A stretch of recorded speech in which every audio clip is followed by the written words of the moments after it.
right, welcome back.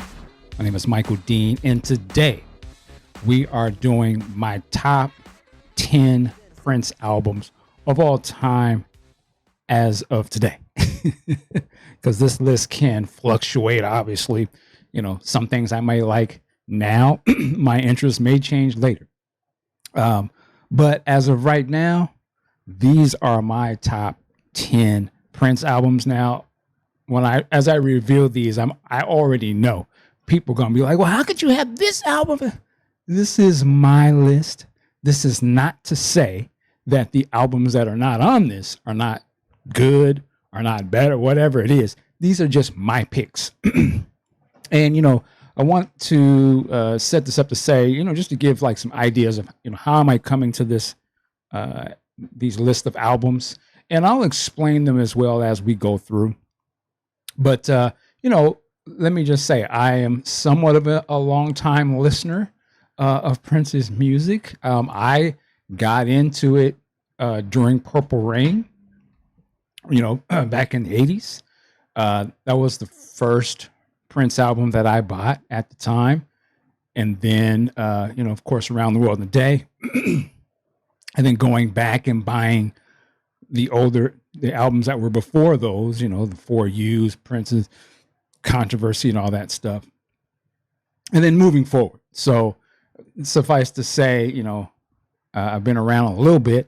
Not that that necessarily should mean anything, but it just informs you of sort of, you know, why I may be picking some of these albums.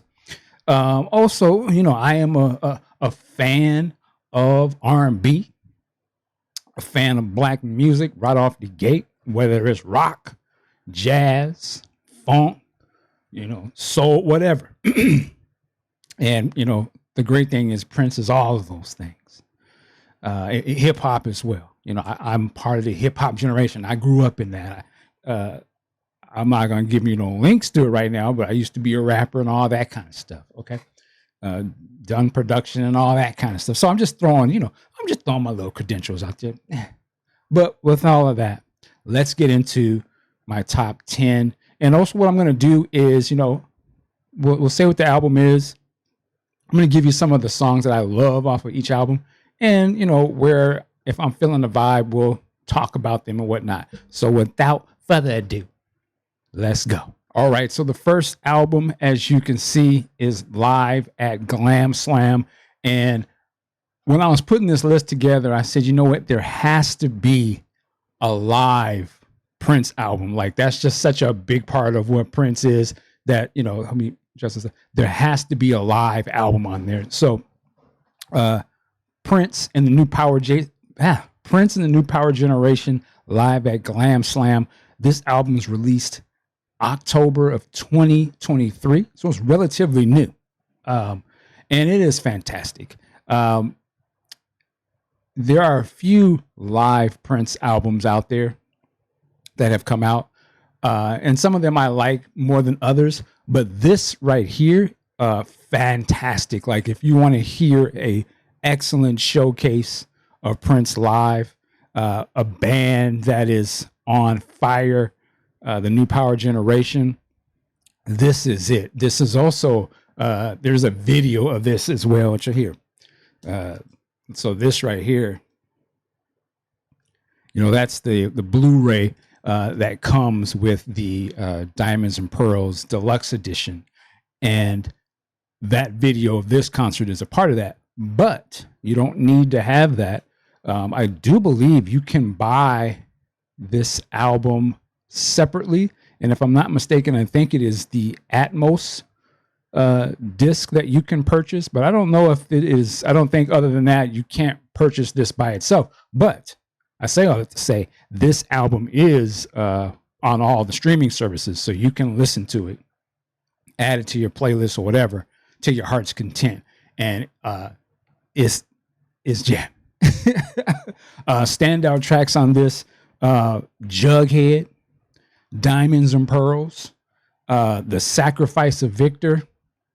I mean, you talk about Prince taking it to church. You got hip hop on there. Sexy MF is on here. Get Off. I mean, it's just that it's dope. a song like Jughead, for a lot of Prince fans, weren't really feeling that song, from the album. But this here, Redemption, rocks. Like, it's crazy. It's crazy. Shout out to Rosie Gaines. Shout out to Tony M. I mean, man, they really shine on this album. And again, this is my number 10 pick. If you want a live album, this is the album that I think is top tier for Prince so far. And then, of course, also, too, I would recommend you listening with some good headphones. And if you can listen to the Atmos version, I know the Apple Music has the Atmos. Dope. Like, you're going to feel like you're going to be surrounded by the funk. It's incredible. So there's number 10. All right. Number 9 is Dirty Mind. Now, I can already tell there's some people out there going, huh? Listen, this is my picks. Dirty Mind album. This was Prince's third album. Came out, another October album. Came out in October of 1980. I'm not going to go through the whole backstory on these albums, because you can find that other places. I'm just giving you my picks. But I will say that this album, years ago, this album would have been sitting at the upper, a little higher up on the list. But the reason that is down, there's just been more stuff that has come out, and my taste changed a little bit.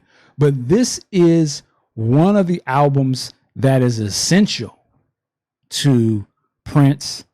If you're listening to Prince, you have to listen to Dirty Mind. This album is really sort of the start of the rebel Prince that to me, when I think of Prince with the trench coat, you dig, with the guitar, and, he's kind of like, how would I say, some political. It's like, I'm going against the establishment. This is where it starts. This is the rebel Prince. This is raw. Look at the cover. Bikini briefs. Oh, got the bikini briefs on, with no shirt, with the bandana. I mean, that alone should let you know that's what kind of time. This is a different Prince than the first two albums. You know what I'm saying? This is where I think it sets the ground for the Prince that we know as it goes forward.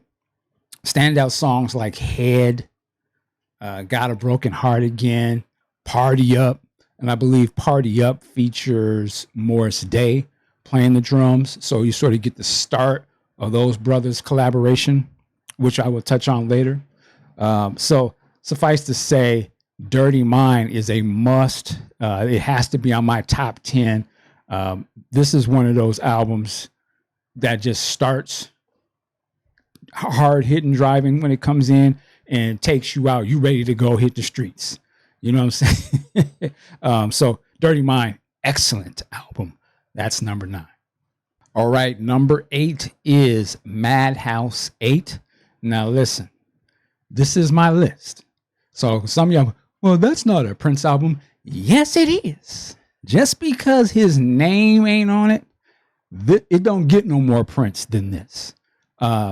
Now, this album is considered, you would call it, a jazz record. But to me, this is jazz funk. It's a purely instrumental album. The band consists of Prince and Eric Leeds. Eric Leeds, saxophonist, horn player. Everything else, Prince. This is a badass record. I cannot have a top 10 and not really showcase the musicianship of this cat. And to me, I have to pick this album.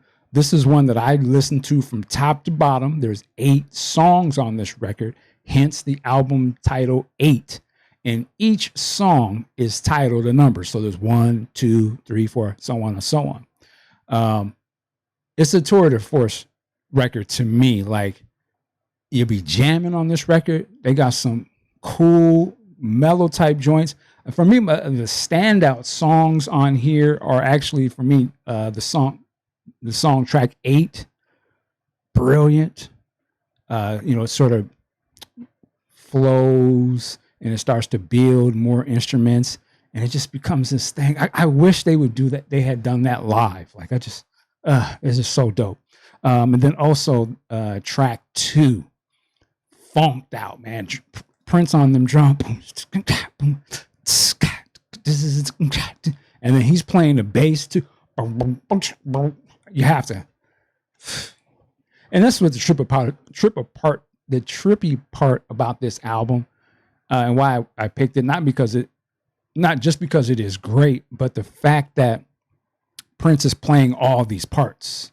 So playing the drums, playing the bass, playing the keys, and then Eric Lees is dropping them classic horn lines. It's man, and it just gels together. Madhouse 8, the concept of the album, you can see the cover. We've done an interview with the cover model, Mancina Leitner. Beautiful.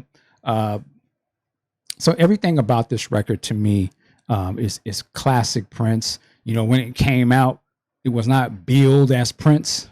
You know, it was just something that was on his label. But when you started to listen to it, you know, and this was kind of at the time when I was really listening to the way he plays and getting the feel for like how when he plays something, you can tell. This is when, you know, you start to get into that and you're like, yo, this dude is raw.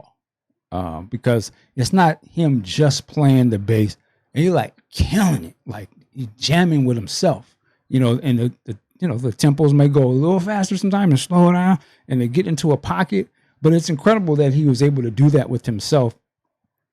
Because he just has, in my opinion, Prince has a certain timing and there's a feel to it that this is just seeps through it. Any of these tracks probably could have been actual songs with chorus and lyrics and stuff. I mean, to me, they're just that good. And if my understanding also is correct, I want to say they may have recorded this album all in the span of like 7 days or something like that, which is crazy as well. So with all that said, Madhouse 8, you gotta listen to this one. Unfortunately, at the time of I'm recording this album is not officially available. You could still probably find it on eBay and things of that nature. I know it's on YouTube. You can listen to the whole thing. So until they put this out officially, that's how you're gonna have to listen to it. But this is essential. You gotta check this out. Madhouse 8, slam. Number 7, New Power Soul. The New Power Generation is the listed artist, but as you can see on the cover right there, that is Prince. Prince sings all the songs on this. Again, this is a Prince album, so it's on the list. The cover, and some people can clown the cover or not, but it's Prince, and he got like a gun mic on the cover. That's to kind of let you know where he's coming from with this. This album, I mean, I remember when this first came out. I think this album came a little bit after the release of the Crystal Ball CD set.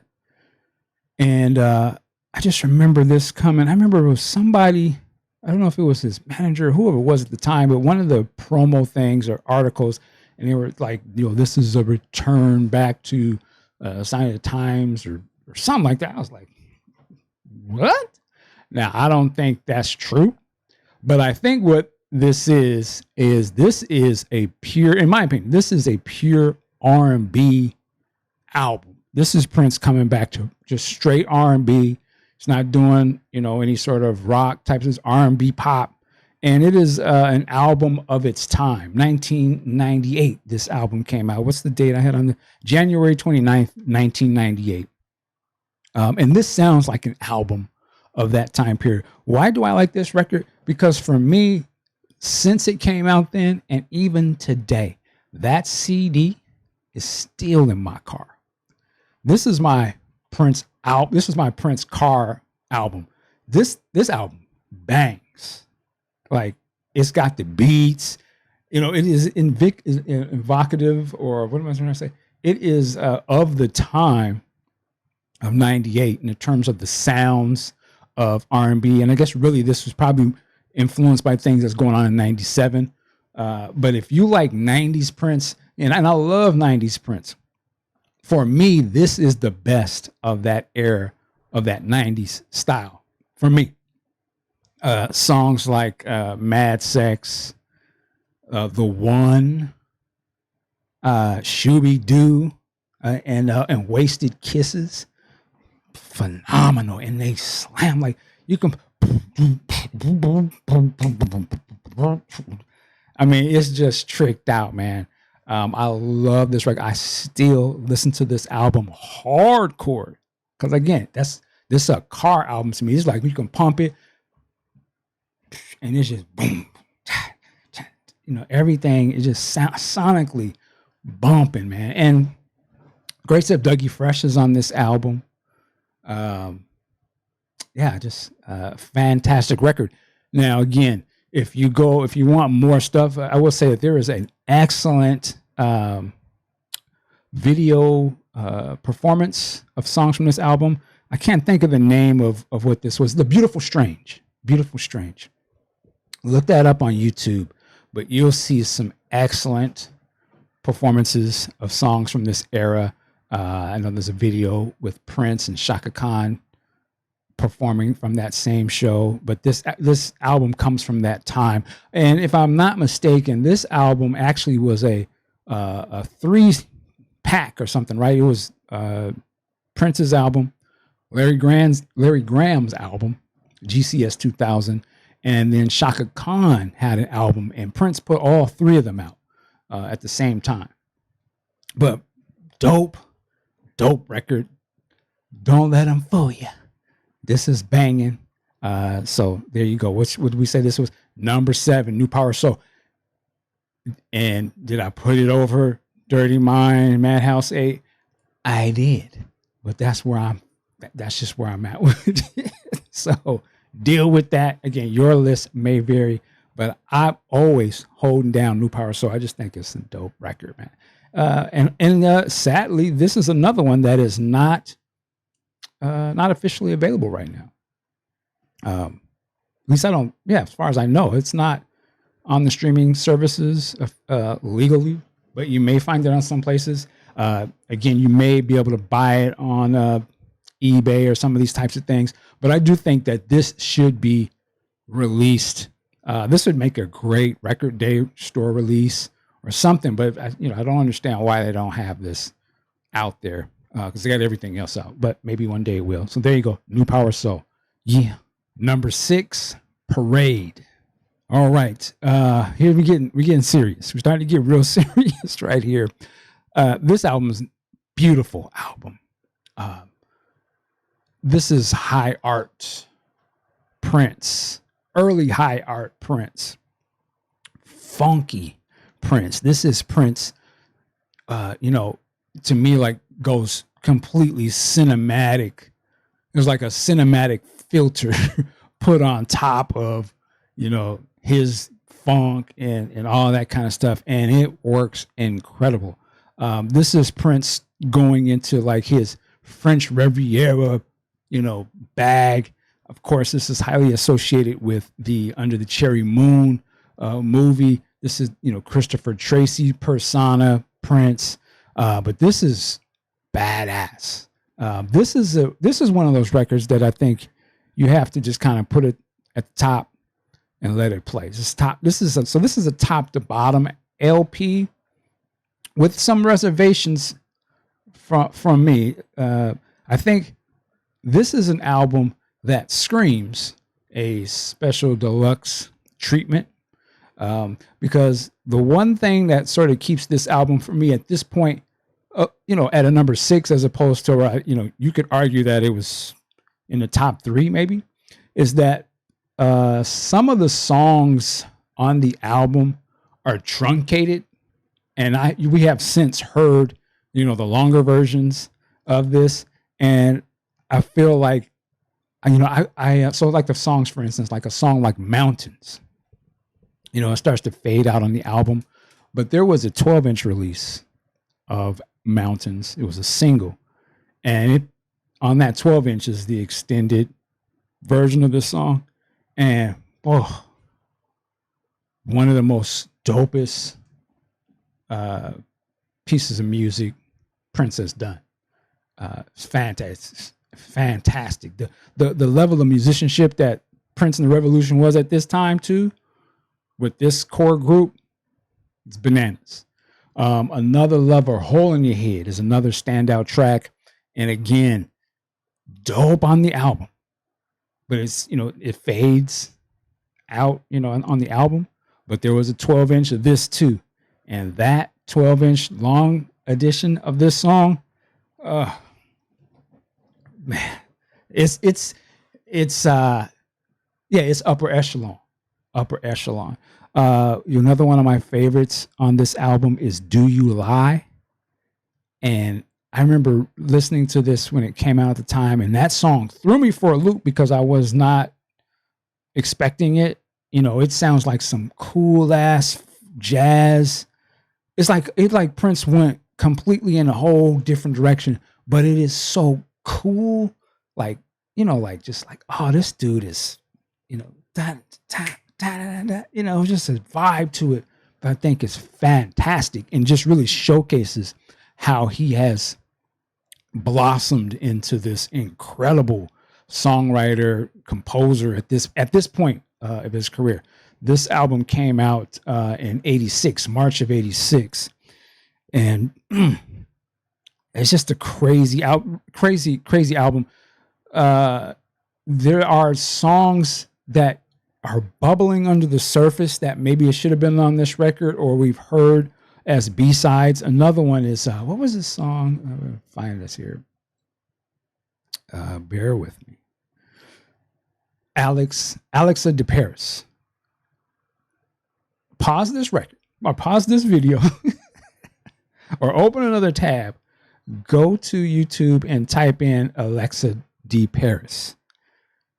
This is the music that, if you know the Under the Cherry Moon movie, this is the music that plays when Mary goes to tell off Prince, and he's at like that bar or something, and they got boom, man, that should have been on the album. Like, it's just the instrumental track, but it is his guitar playing and the solos, and I believe it's Sheila E. on the drums. Nobody was doing that back then, like on his level, and ain't nobody doing it now.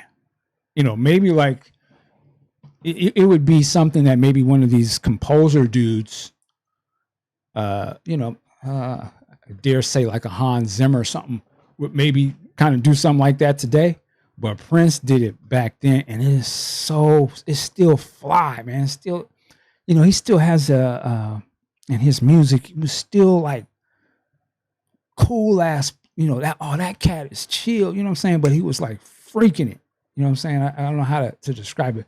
It's just a vibe or feeling that he has on it, that even when he did something that sounded like this bombastic orchestra with funk, it still was dope. Like you could have played that in the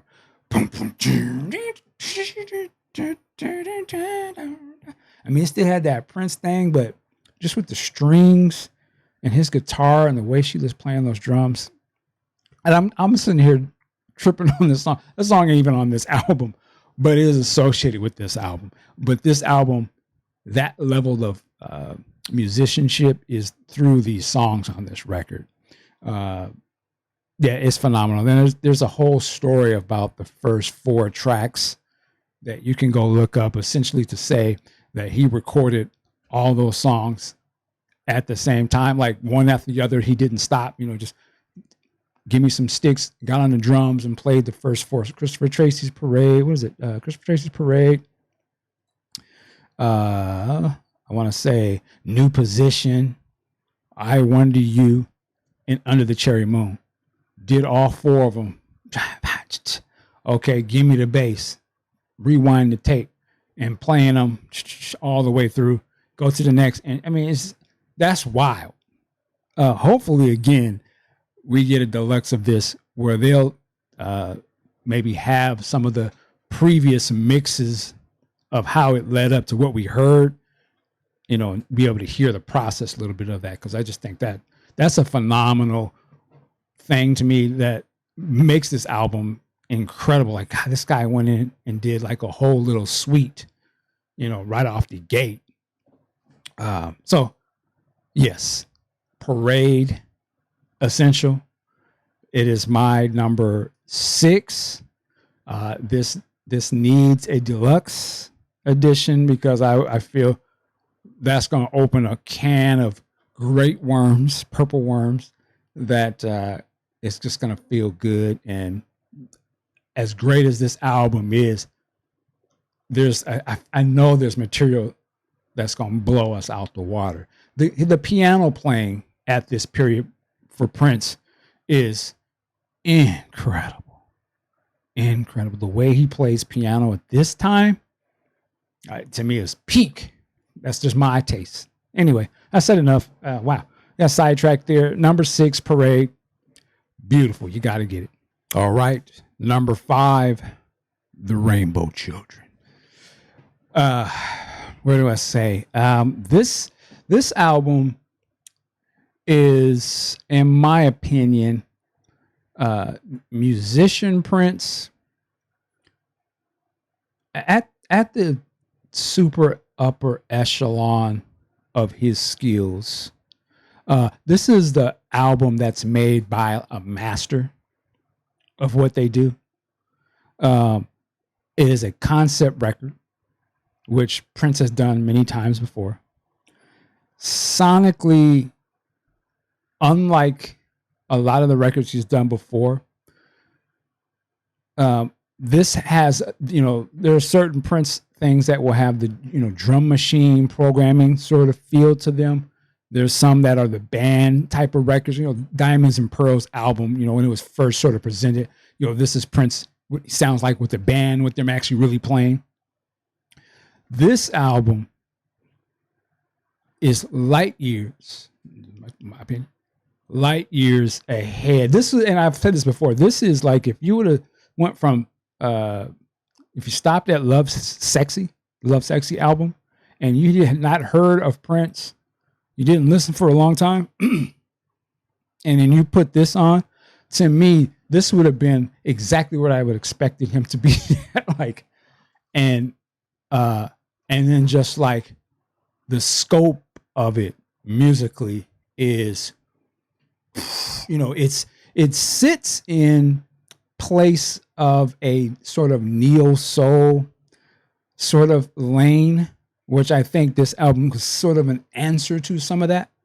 But, and so you could argue maybe this was Prince's sort of answer to neo soul, which was big at the time. But you can hear the difference in, say, D'Angelo, who I love, right? And how his stuff would sound versus a guy who done been at this for a lifetime and is a master. You can hear the difference. And it's a beautiful sounding record. Like, again, you get you some headphones and it's a rich, this album sounds like, when people be talking about, when you listen to vinyl when it's warm or something, that's how this album sounds to me. It sounds like it just engulfs you into it, and you're just taken for this ride. This is an album Prince is really on his, Jehovah's Witness bag. He's in his, early Umar bag, Dr. Umar. He's spitting on this.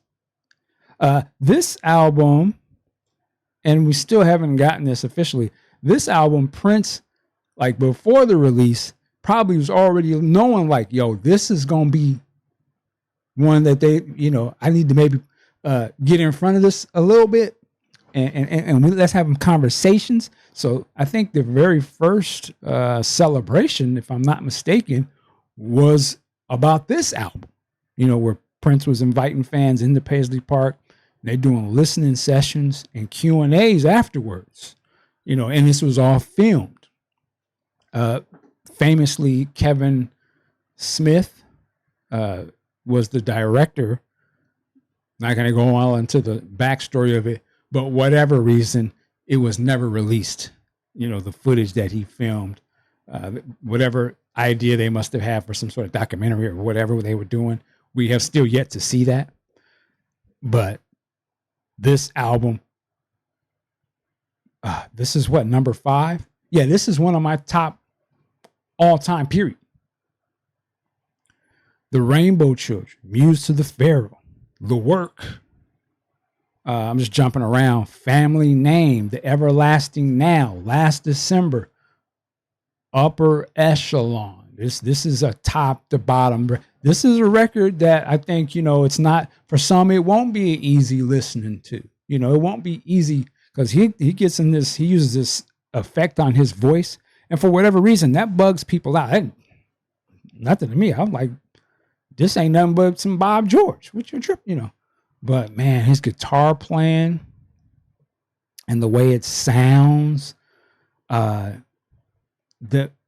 drumming on this album, John Blackwell, whew, man, the Rainbow Children is a must.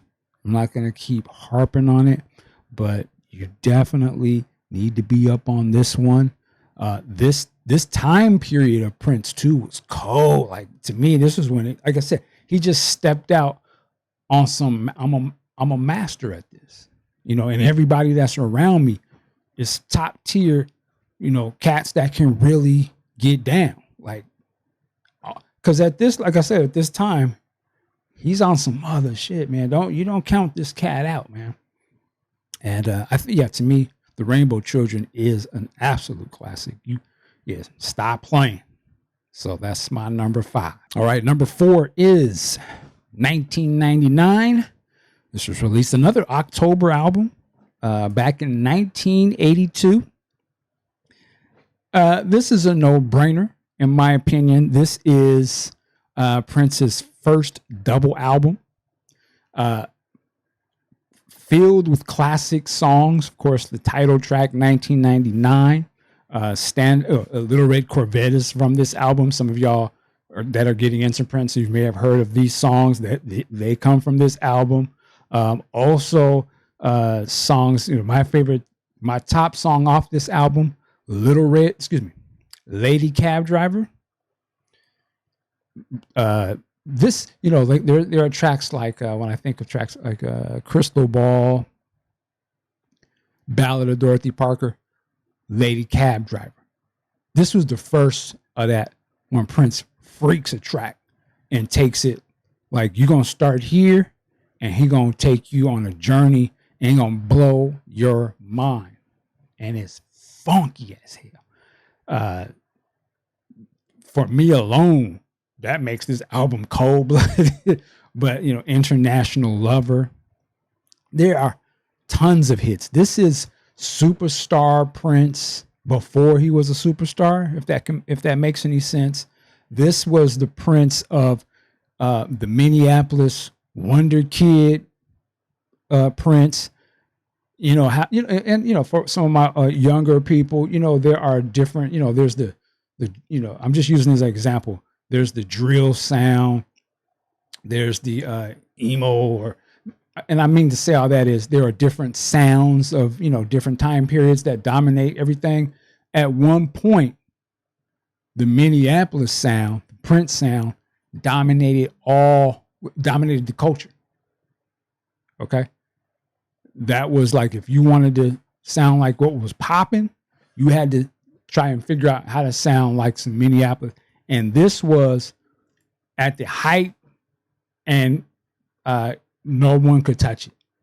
It was like, okay, we was up, we devoured controversy and, all of that. Let's work controversy, cool, whoa. But this was like, okay, I got something for your ass. Like, I'm gonna unload 2 barrels on y'all, and I'm gonna take this thing like this. In the same way I say, like, the Rainbow Children, this big concept, it's very focused on it. This was focused on basically saying, I am here. Can't nobody do it like this. And at this point, Prince had mastered what he was. You know, the things that we heard on Dirty Mind, and then Controversy was another.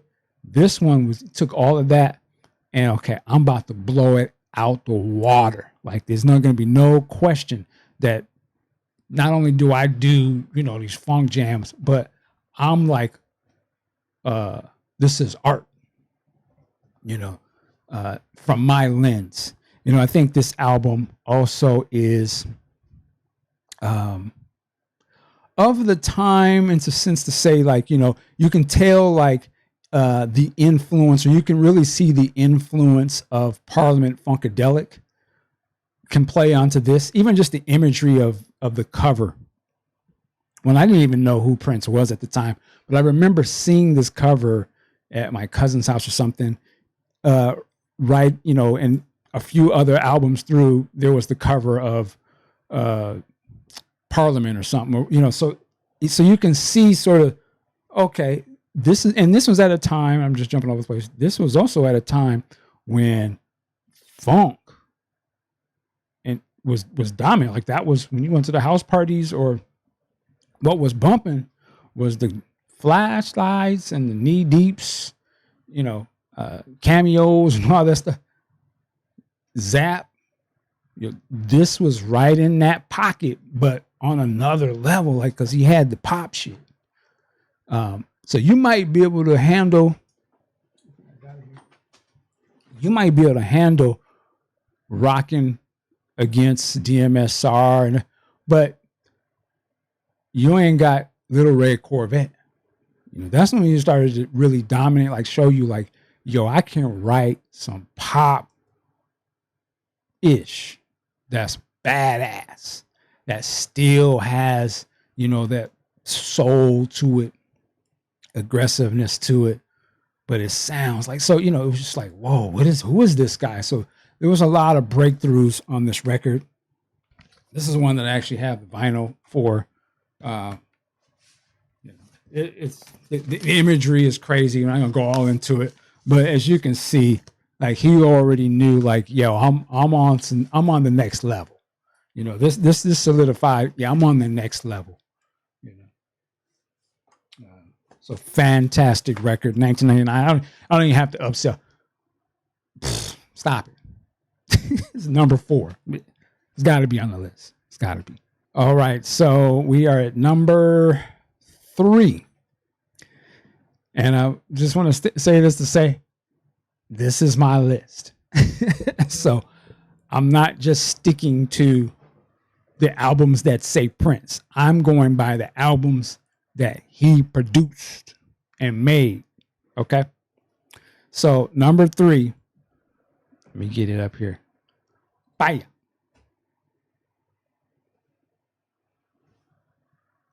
Yeah, The Time.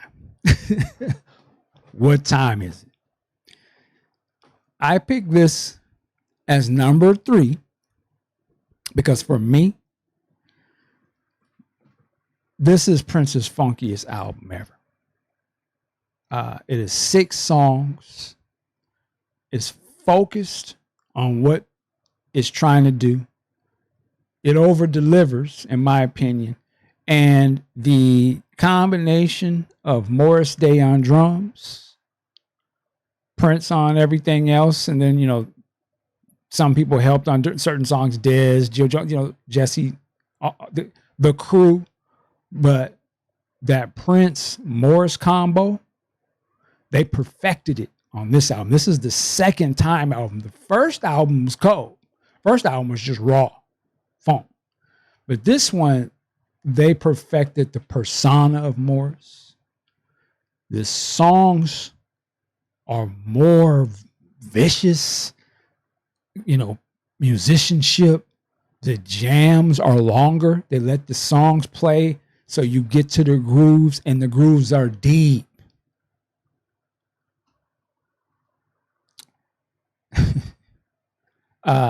This is first of all, this is a top to bottom record. You can put the needle on the top, wild and loose, and let it play through the whole thing. Bangers on this record. There are 777-9311. one of Prince's dopest songs, period. That boom, boom, boom, boom. Prince is crazy. Snapped on that track. Snapped. That I remember again. I didn't even know who these cats was back then, but I remember hearing that, and it was just like one of them ones when they would come on. I was like, it's just an immediate.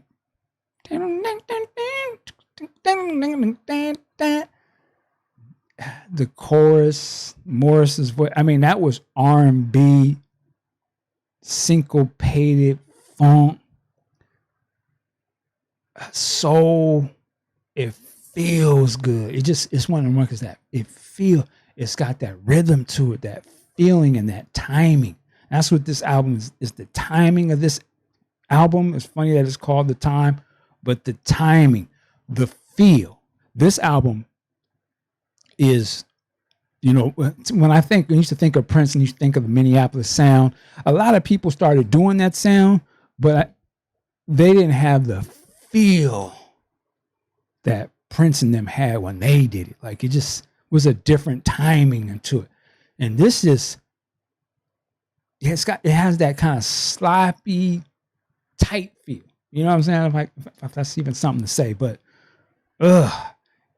I still trip out on this record.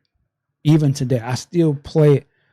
The Walk. If you listen to The Walk, if you really, I mean, it's on the surface of it, it's already bang, bang, dun, dun, dun, dun, dun, dun, dun, dun, dun, dun.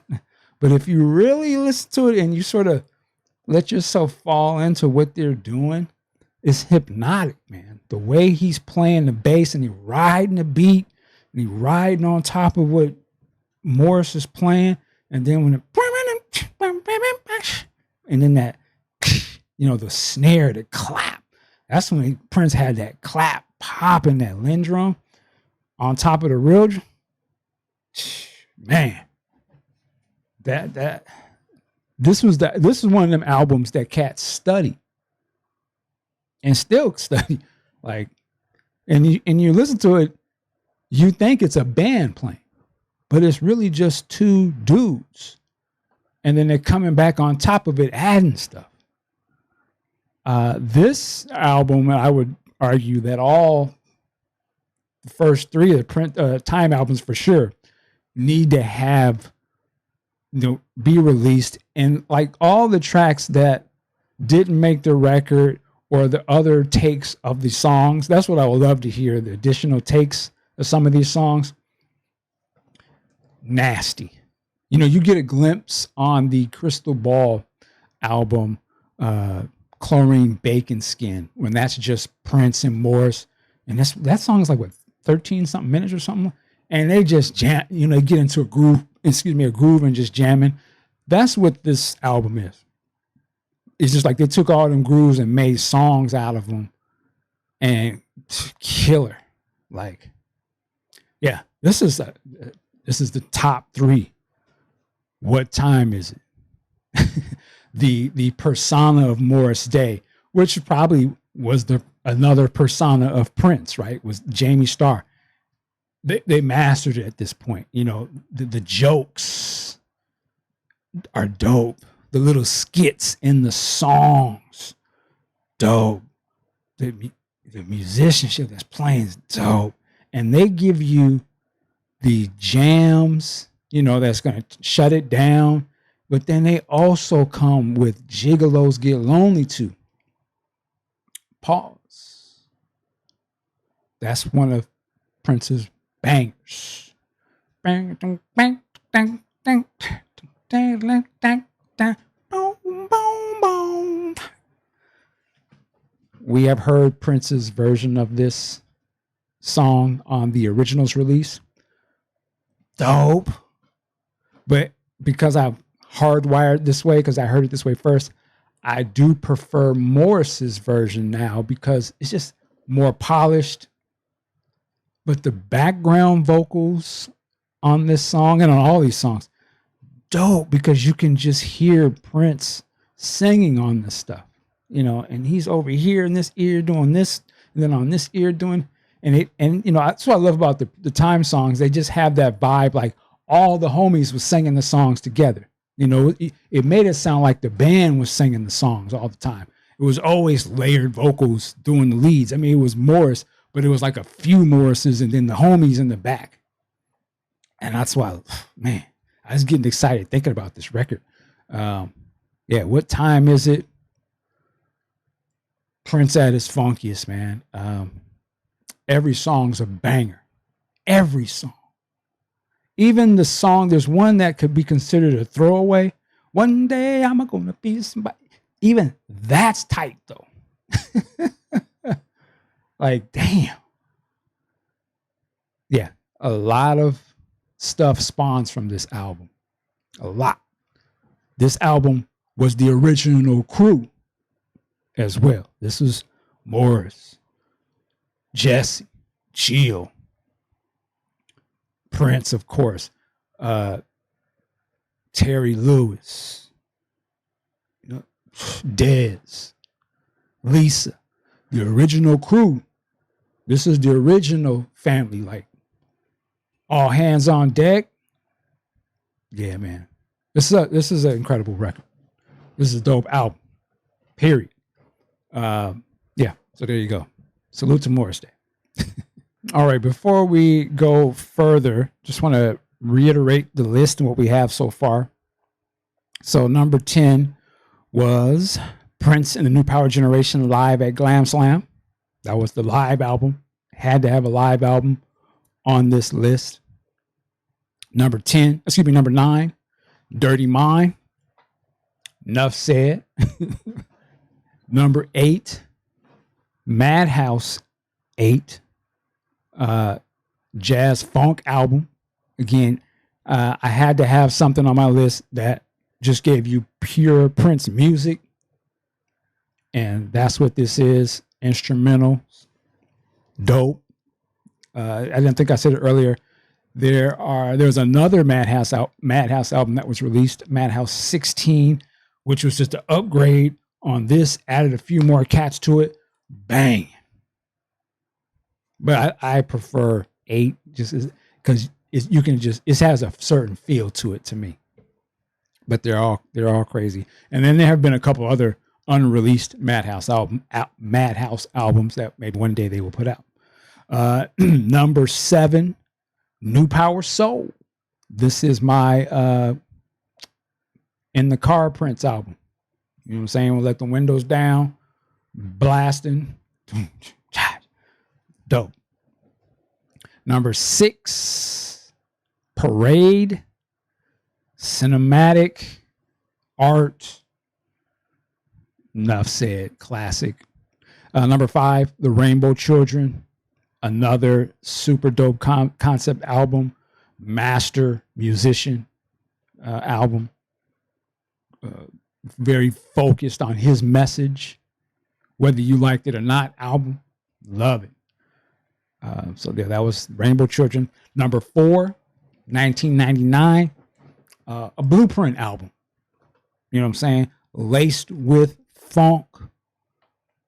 Maybe the last of Prince's sort of Minneapolis straight, original Minneapolis funk records, but a classic record that I don't care who you are, you need to have that in your collection, whether it's physical or on your time, your digital thing. It's a must-have. Number 3 we just did was The Time. What Time Is It? Prince produced this, played this, singing on this, wrote it. It's a Prince record, man, and it's his funkiest. This is the funkiest Prince from me. It don't get no colder than that. So number 2. There's two left. There's a couple records I ain't said nothing about yet, so it's like maybe not too hard. But number 2, Purple Rain. Of course. For some people, it may be number 1. For some, maybe it's even lower. But for me, Purple Rain, and for me, this was my introduction, like the real introduction to Prince for me. Like it's the first Prince album that I bought and listened to it. You know, I wasn't a hardcore fan. I was a new fan. He was the thing that was the big thing at the time. You know, I seen the movie. The movie blew me away. The movie blew me away.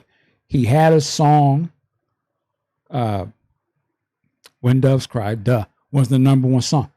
Turn on the radio. That's all. You couldn't escape it. We knew the song word for word. I remember being in the car with my mom. The song would come on the radio. We both sang.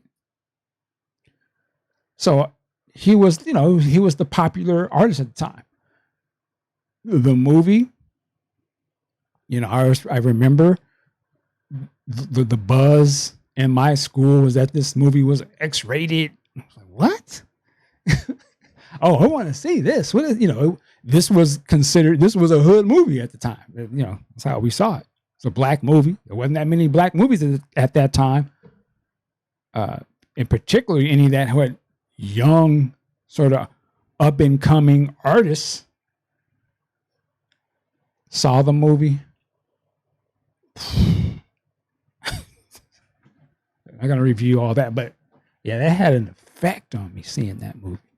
Seeing them cats on that big screen, seeing the fashion, the way they carried themselves, the person, that blew me away. Seeing Apollonia, I just remember, I'm going on a tangent. I remember just when Apollonia's face came on the screen at the beginning of the movie during, was it Let's Go Crazy.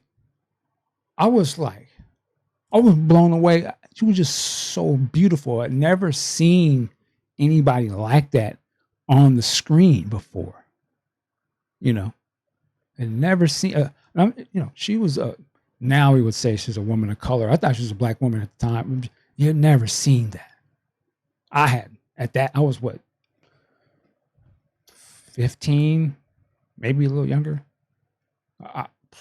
And then that's nothing to say about Lakeman and time. My brain wasn't ready for any of that. I'd never seen that. And it was so beautiful. I just couldn't understand it. You know, Prince was so beautiful. I was just like, what the fuck? And then the music.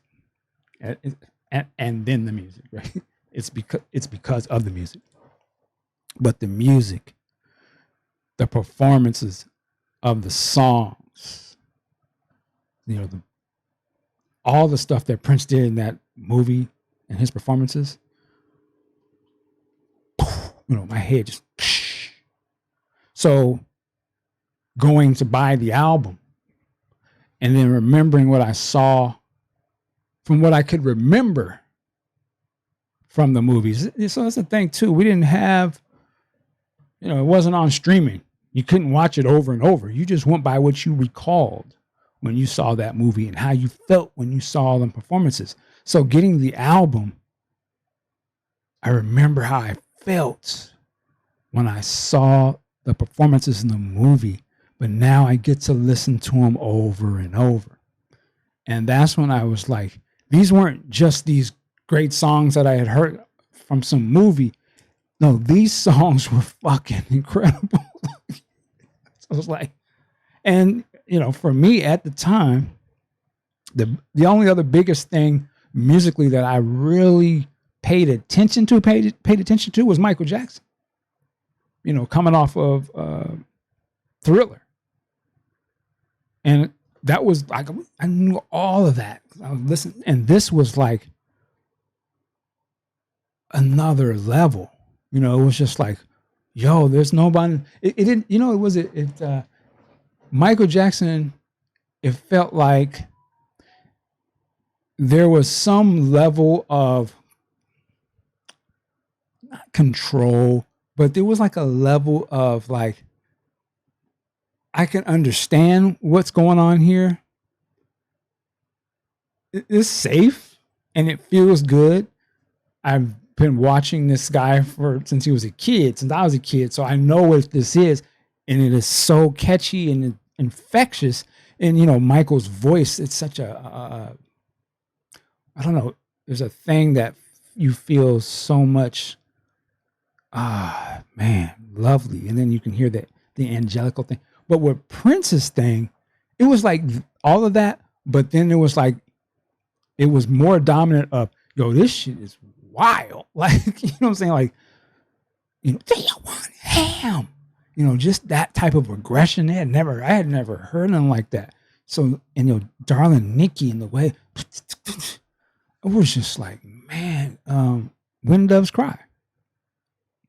How could you just leave me standing? And maybe I'm just like my mother. These are concepts that I just never thought of. And they were presented in such an infectious way, though. Like, it was so, like, you could not want to sing them. And it was just, So Purple Rain, so sort of my thoughts on Purple Rain. But, this is upper echelon Prince. This is a top to bottom record. You put the needle down or hit play. You listen to the whole thing. Each song is a banger because stands on its own as incredible. The fact that some of these songs on here are live versions is unheard of, and they smoke. Yeah, Purple Rain is a phenomenal album. Let me also say, and there's another reason why this sort of is elevated even now, the Atmos mix of Purple Rain. If you grew up listening to Purple Rain and you've heard it thousands of times, for a lot of Prince fans, don't even want to listen to it because, it's played out in a sense to them. They almost see it as a mainstream Prince. There's two ways you can do it. One, I would say, get you some headphones. If you're on Apple Music, pull up the Dolby version of Purple Rain. Sit your ass down. Get you some podcast juice. And get your head blown. Because the Atmos version of the album, for me as a person who had listened to this so much that I only want to listen to, it's a whole different, and I don't want to overhype it, but it's a different experience. You're going to hear things in the songs. People, well, I heard stuff in there I never heard before. No, this is like, you're really going to hear some shit that there's guitar stuff and you're like, it must have been buried in the mix or something. And it just gives a whole other life. The song Purple Rain itself on Atmos,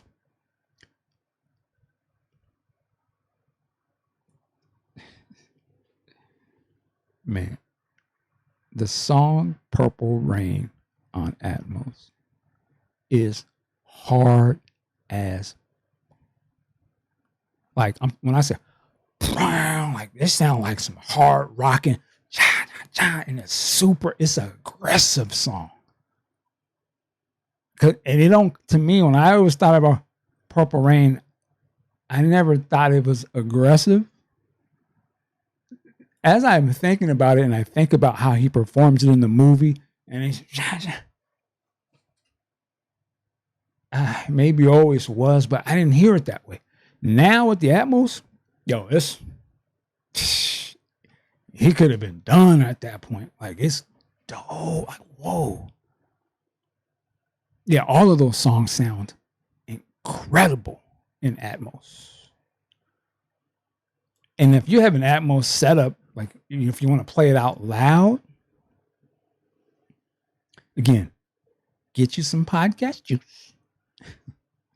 Sit your ass on your couch or get in a position where, and you're about to be assaulted. Like, in a great way. Yeah. There is a special edition version of this album that you can deep dive into that has other songs that didn't make the album or different takes and fantastic. I actually think, though, we need a proper big box version of this album with all of the ancillary stuff.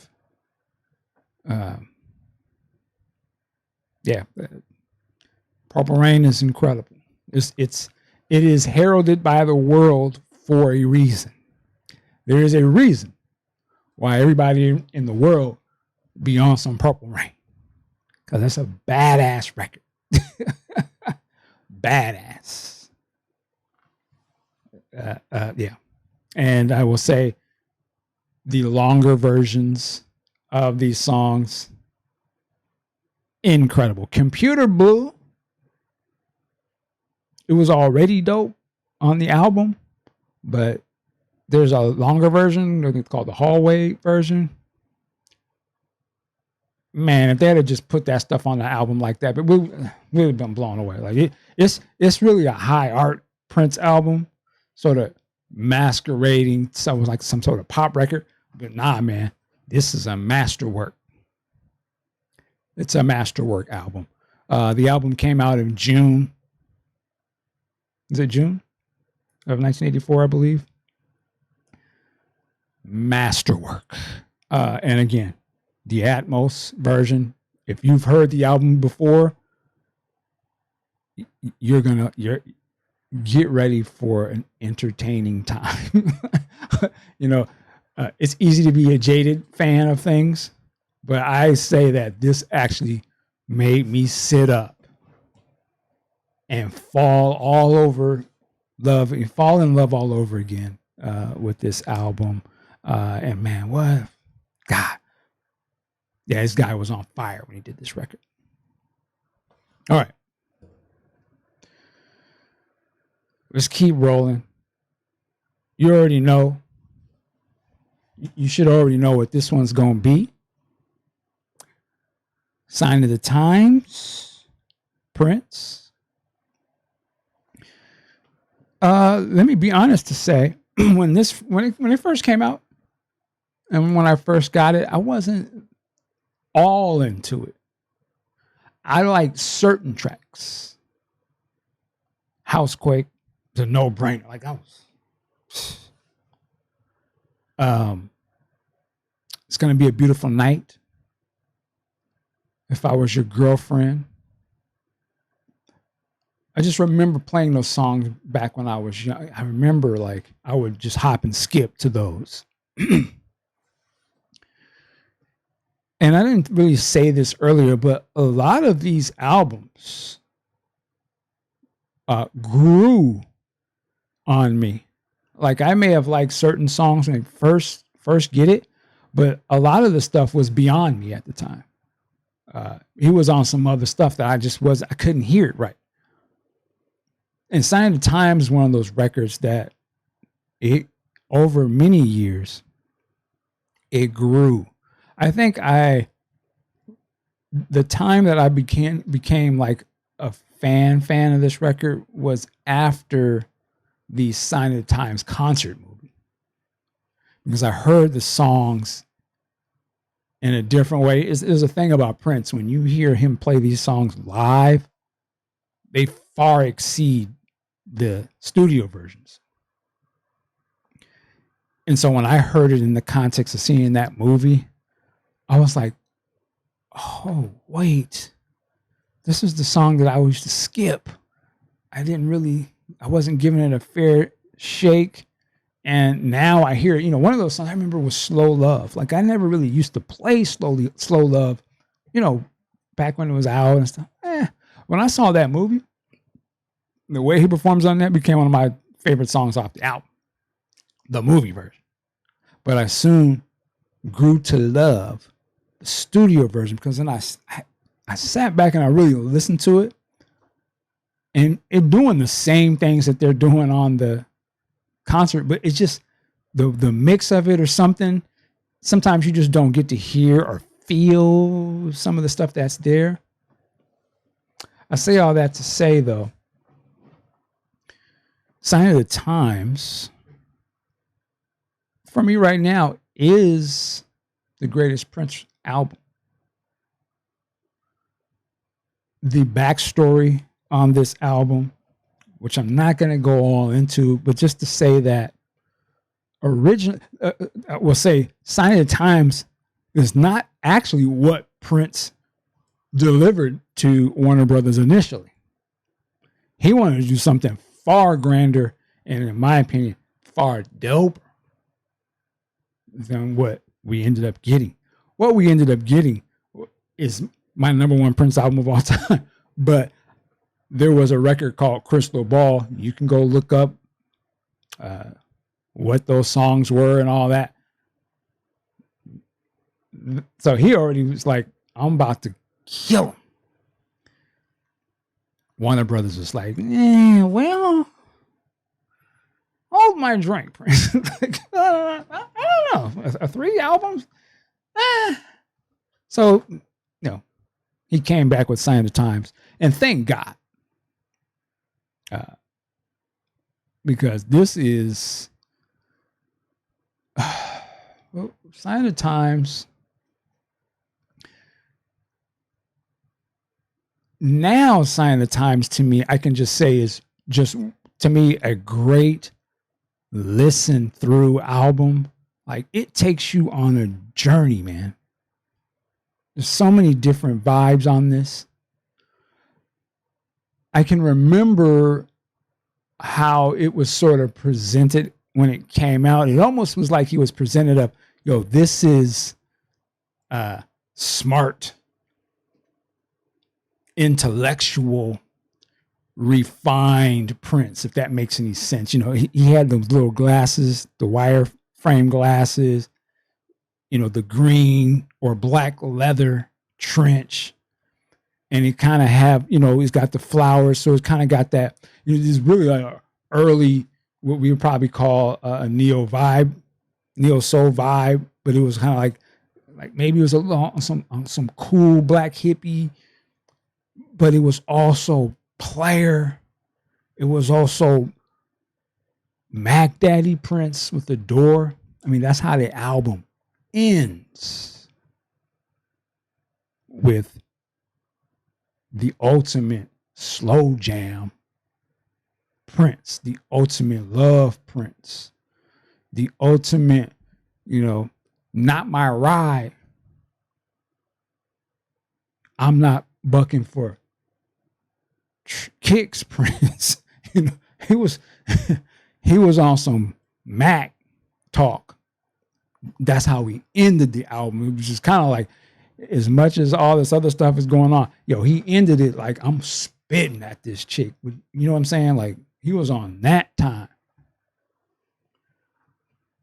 But yeah, this album, man, it's just like, of all the projects that he was working on at this time, Dream Factory, Crystal Ball, Camille album, all these other albums and things that he's making during this period, it all sort of condensed into this album. So you kind of get a snapshot of all these different places where he was going. We didn't know this at the time, but looking at it now, you can see there's a lot of different aspects in here, man. Housequake, banger. That was one of those, when that came, it's like, what is this? How is he doing? Like, it's kind of early rap, but it was some James Brown. It was just like, what is this? This, nobody can do this. Nobody else can do this. He killed that. Ballad of Dorothy Parker. To this day, ain't nobody touching that. There's a heavy, you can see the Sly Stone influence on this album. Heavy. If I Was Your Girlfriend, another homage to Sly, in my opinion. But Prince killed that. The music, the lyrics, the delivery, the vocal, unmatched. The weirdness of it, unmatched. Strange Relationships.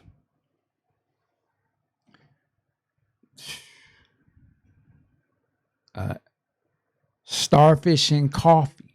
That was another standout. That was just like, who's doing this? He could have them little quirky funked out songs, man. It was like if the Ewoks was funky as hell. That's what's in my mind. What I'm just like, who the beats backwards. Man. Oh, before I forget. So, of course, this album, go listen to it. If you want to take the ultimate deep dive, and this thing is heavy, this right here, this is legitimately heavy. This is the joint.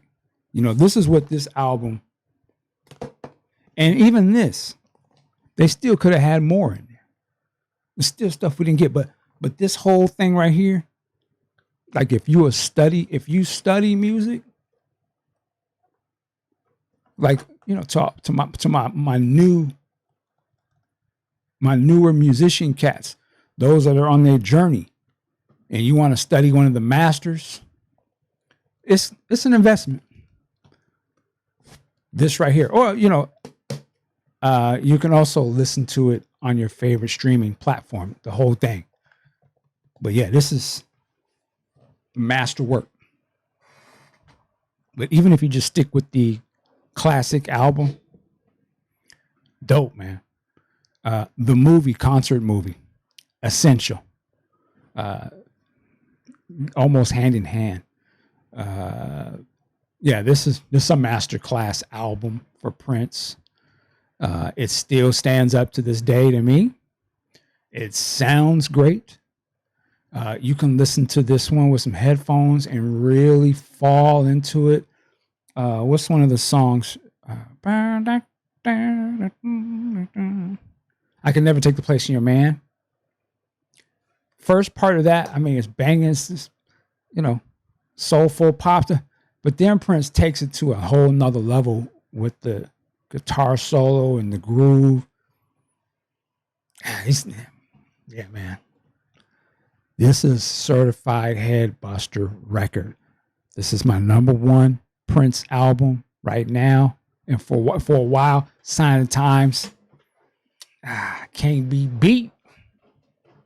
Can't be beat. It touches all the check boxes and blows them out the water. All of them. It's got the live joint. The live joint. That's ridiculous. It's got the slow bangers. Ridiculous. It's got the up tempos. It's got the thought-provoking joints. It's got the introspective joints. Yeah.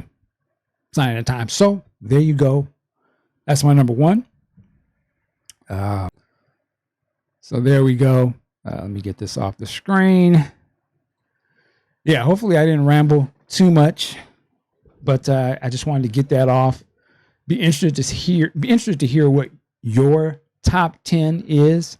I'm sure there's going to be some disagreements with what I picked, but hey, that's my pick. Your pick should be different. So there you go. If you haven't already, please like, share, and subscribe. But yo, work it like a job. See you next time. Peace.